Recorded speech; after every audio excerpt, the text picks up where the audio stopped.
Oke, saya mulai saja ya. Bismillahirrahmanirrahim. Assalamualaikum warahmatullahi wabarakatuh. Waalaikumsalam warahmatullahi wabarakatuh. Saya sudah share. Oke, kita masuk ke minggu kedua ya. Masih ada satu pertemuan yang belum dilaksanakan. Play Store, Play Store. Di kampus saya sudah upload modul arsitektur dan organisasi komputer. Oke, kita bahas dulu yang ada dalam modul tersebut ya. Kalian bisa download untuk dipelajari. Sejarah perkembangan kalian bisa baca sendiri ya. Saya bahas yang konsep teori kebenaran, tabel kebenaran. Oh, sejarah komputer itu kalian bisa baca. Harusnya dibaca sih kalau ada rasa ingin tahu ya. Pengertian arsitektur dan organisasi komputer,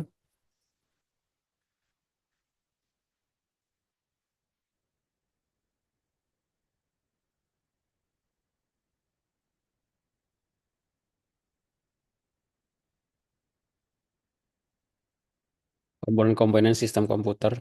Sebagai mahasiswa informatika harusnya paham konsep komponen sistem komputer ya. Terdiri dari hardware, software, brandware. Hardware itu apa saja? Hardware itu pasti terdiri dari input-output proses. Input apa saja, perangkat proses apa saja, rangka output apa saja. Harus paham ya. Silakan dibaca. Kalau mahasiswa informatika nggak paham konsep ini sih ya salah, ada yang salah kebangetan ya. Kalau kalian sudah ngambil keputusan untuk menjadi mahasiswa informatika harusnya punya rasa ingin tahu tanpa disuruh pun harus sudah belajar sendiri, cari tahu sendiri apa itu yang dimaksud input device, proses device, cara berjalan komputer, RAM, monitor dan lain sebagainya ya, sound card, screen projector, headphone dan lain sebagainya. Storage device ini termasuk dalam penyimpanan, perangkat penyimpanan. Terdiri dari apa saja? Ada banyak, ada RAM, hard disk, DVD, CD. CD ini compact disk untuk zaman dulu ya, flash disk dan lain sebagainya. Baru kemudian software atau perangkat lunak. Ada software sistem, aplikasi, software tambahan. Yang terakhir adalah brandware. Brandware itu apa? Brandware itu ya yang memakai komputer manusia merupakan individu yang menjalankan serta mengoperasikan komputer. Oke, operasi aritmatika dan logika. Ntar mana tabel kebenarannya?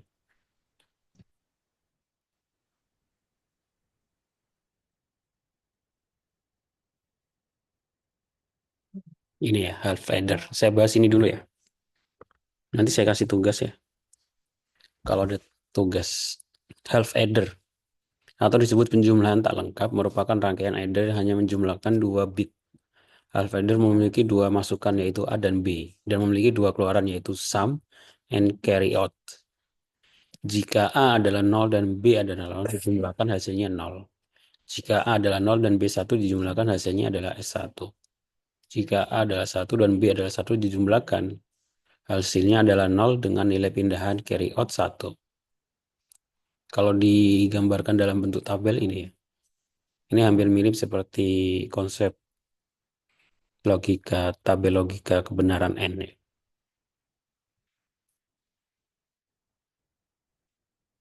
Dari tabel 1 di atas terlihat bahwa nilai logika dari sum sama dengan nilai logika dari gebang, bukan N ya, SOR. Sedangkan nilai, bentar-bentar. Sudah belajar konsep logika XOR dan N belum? Sudah pernah ada yang belajar? Belum? Nah, nggak ada yang jawab. Belum, Belum, Pak, belum. belum ya? Aku bawa benang kalau mau dijahitin. Pak, niat belum. Hmm, Gimana ya? Harus belajar logika N sama XOR dulu berarti. Oke, kalau gitu saya nanti buatin materi persiapan. Saya bahas tentang logika N dan XOR dulu ya, baru bahas ini. Oke, saya skip dulu kalau gitu.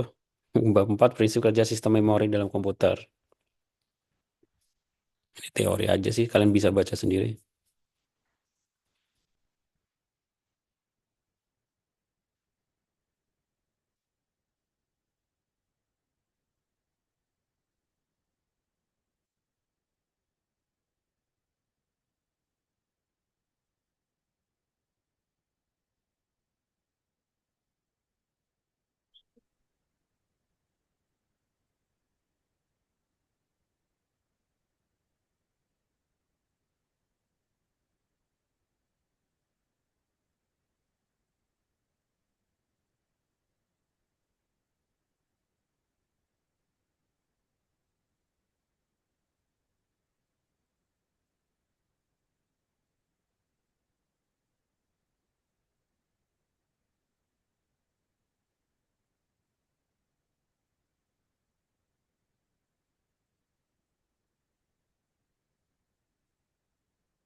Gerbang logika.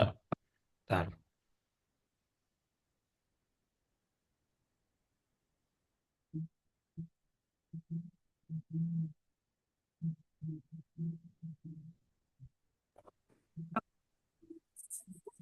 Tadi nih, ntar layarnya ngap.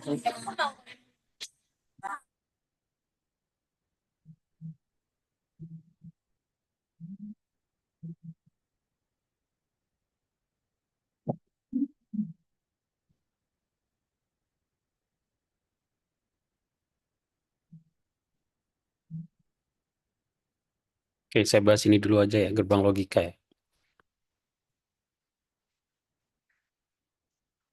Teori dasar digital gerbang logika. Terdapat beberapa rangkaian gerbang logika yang digunakan secara umum, antara lain gerbang AND, OR, NOT, NAND, NOR, sama XOR. Pertama, kita bahas yang pertama dulu, yaitu gerbang AND. AND itu bahasa Indonesianya apa? Bahasa Indonesianya adalah dan ya. Rangkaian saklar sederhana dalam gambar menunjukkan, oke ini karena terlalu elektro, skip dulu. Gambaran atau simbol gerbang logika adalah N itu seperti ini ya. Apa namanya? Bentuk apa nih? Persegi lengkung gitu ya. Nah, untuk gerbang tabel kebenaran gerbang logika itu adalah eh, kalau ini kalau nol digambarkan sama dengan false dan satu itu adalah true. Ntar dulu nih yang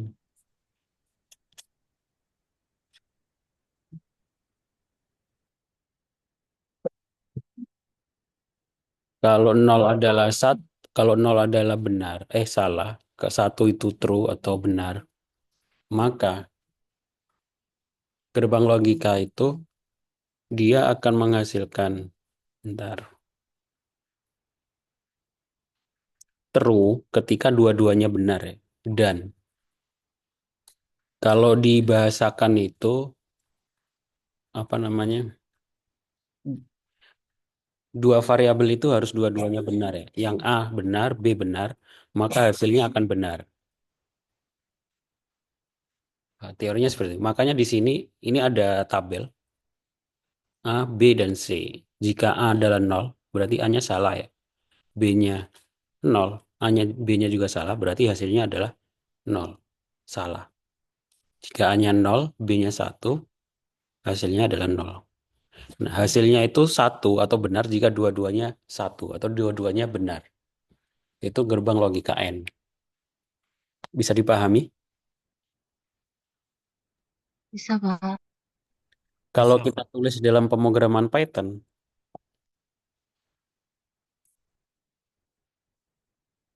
IDE Python online. Mana ya Python online?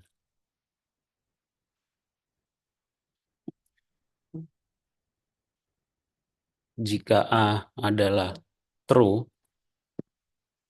terus tadi B sama dengan true, kalau ditulis seperti ini ya. C,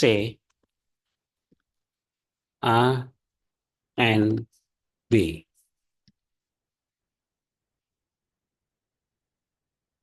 Eh,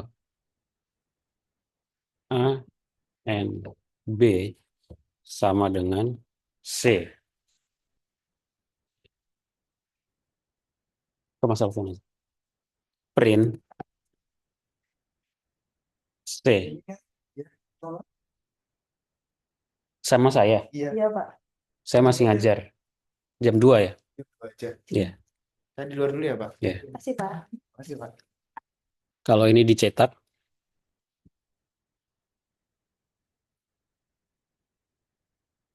hmm, error. Printnya itu masih pakai enggak ya C.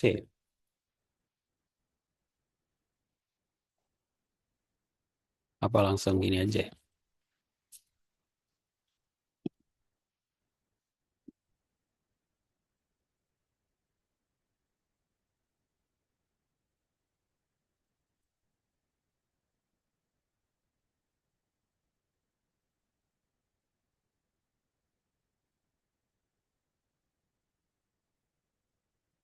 Seperti ini ya. Kalau di bahasa pemrograman Python, kalau kita punya nilai variabel A sama dengan true, B sama dengan true, maka hasilnya akan true. Tapi kalau hanya false, hasilnya false. Kalau B-nya false, false sama false, dia akan tetap false. Ya, bisa dipahami ya, kira-kira gerbang logika N. Bisa, Bapak. Bisa, Pak. Oke.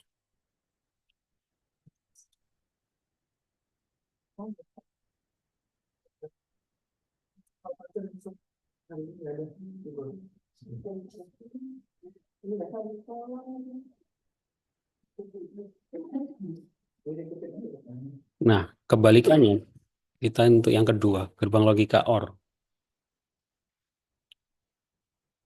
Bentar. Saya buat ke logika aja.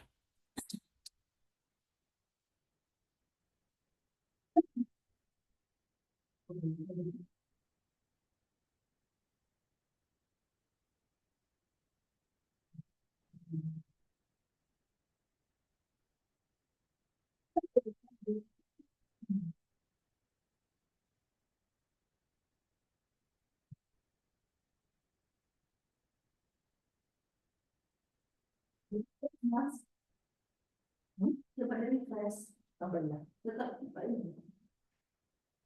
Jadi saya juga tadi Kalau dalam bentuk kalimat, konjungsi N dalam logika proposisional. Ini kalau saya bahas kalian di mata kuliah logika ya. Kalau di N itu simbolnya kalau di konjungsi. Di apa namanya? Contoh proporsi konjungsi ya. Jika P ini disimbolkan ya. Hari ini hujan. Q saya membawa payung. Jadi satu variabel ini ada sebuah pernyataan. Hari ini hujan. Q saya membawa payung. Nah, Konjungsi dari P dan Q, N ya tadi. Kalau dibaca menjadi hari ini hujan dan saya membawa payung. Pertanyaan ini hanya benar jika kedua proposisi P dan Q benar.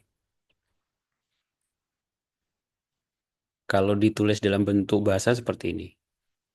Jadi P dan Q ini benar jika pernyataan ini benar dua-duanya. Ini tabel kebenarannya sama. Ini kalau ditulis dalam bentuk true dan false ya. Ada true, true, hasilnya true. Kalau ditulis ya satu satu sama dengan satu, sama aja.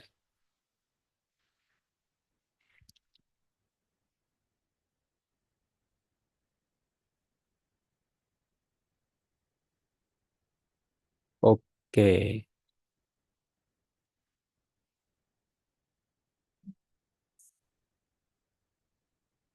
supaya lebih paham, bentar. Oke, untuk konjungsi N bisa dipahami nggak?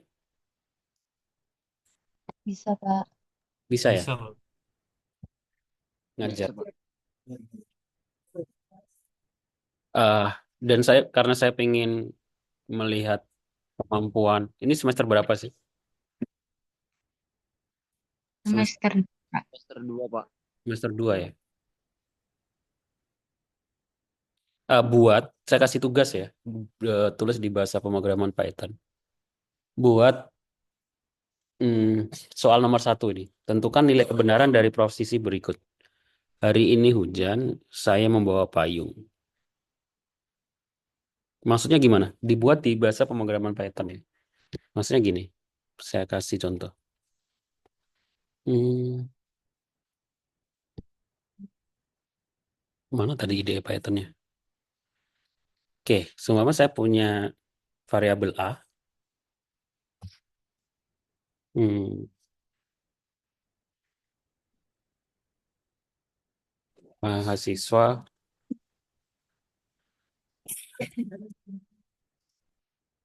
Hmm, contoh soal ya. Saya hari ini hujan. A sama dengan variabel hari ini hujan. Kemudian subvariabel B adalah saya membawa payung. Bagaimana hmm, tadi soalnya apa namanya? Bagaimana menentukan nilai kebenaran dari posisi berikut? Bagaimana menentukan kebenaran dari dua variabel ini ya dengan konjungsi N. Hari ini hujan dan saya membawa payung. Ini contoh ya, tapi nanti kalian buat apa namanya? Studi kasusnya apa contoh yang lain di tugasnya. Nah, untuk menentukan nilai kebenaran hari ini hujan dan saya membawa payung, itu apa hasilnya gitu ya? Nilai kebenarannya apa? True atau false? Nah, cara membuktikannya gimana? Cara membuktikannya adalah ya kita harus tentukan dua pernyataan ini benar atau salah, true atau false gitu. Bisa dipahami nggak? Bisa, Pak. Jadi kalian buat program, eh, dibuat inputan aja. Pernyataan pertama apa gitu ya. Terus pernyataan kedua apa? Kemudian baru ditentukan nilai pernyataan itu. Nah, nilai pernyataan A itu benar atau salah?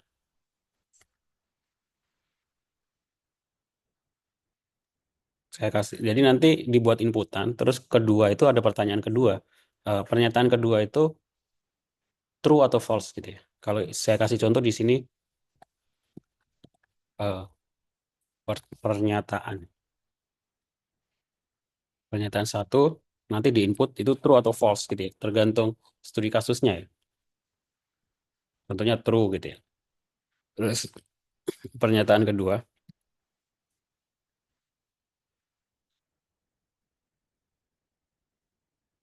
true juga gitu ya. Karena saya benar membawa payung gitu ya. Maka tabel kebenaran dari hmm, apa namanya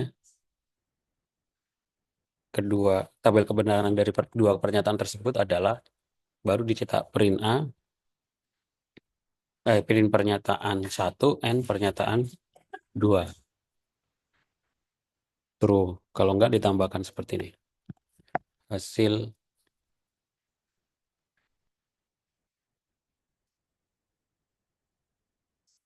Nah, kok hasil nilai kebenaran pernyataan tersebut?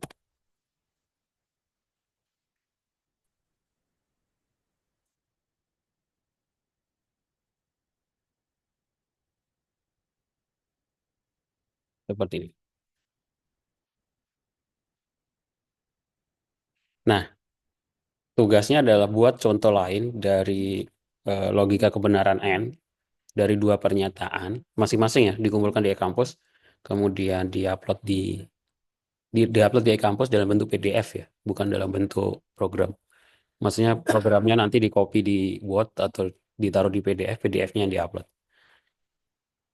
Nah, dibuat fungsi. Sudah belajar bahasa pemrograman Python kan? Sudah, Pak. Udah ya. Kemudian dibuat fungsi dengan parameter ya. Ini itu dibuat fungsi dengan parameter. Oke. Saya kira untuk pertemuan awal ini dulu. Ada yang ditanyakan? Bapak Pak, maaf, izin bertanya, untuk hasil itu di SS terus ditaruh di PDF atau gimana ya?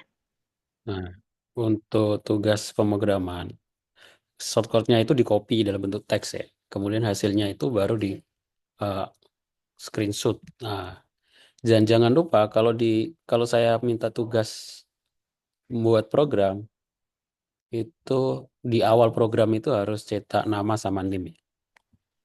Oke, seperti itu.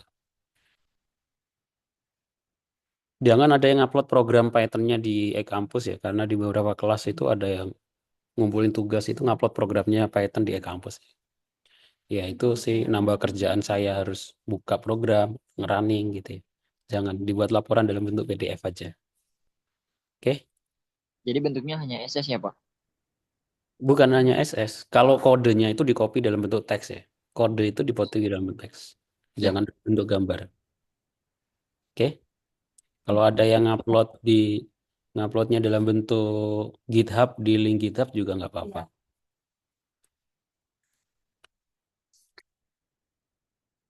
Oke.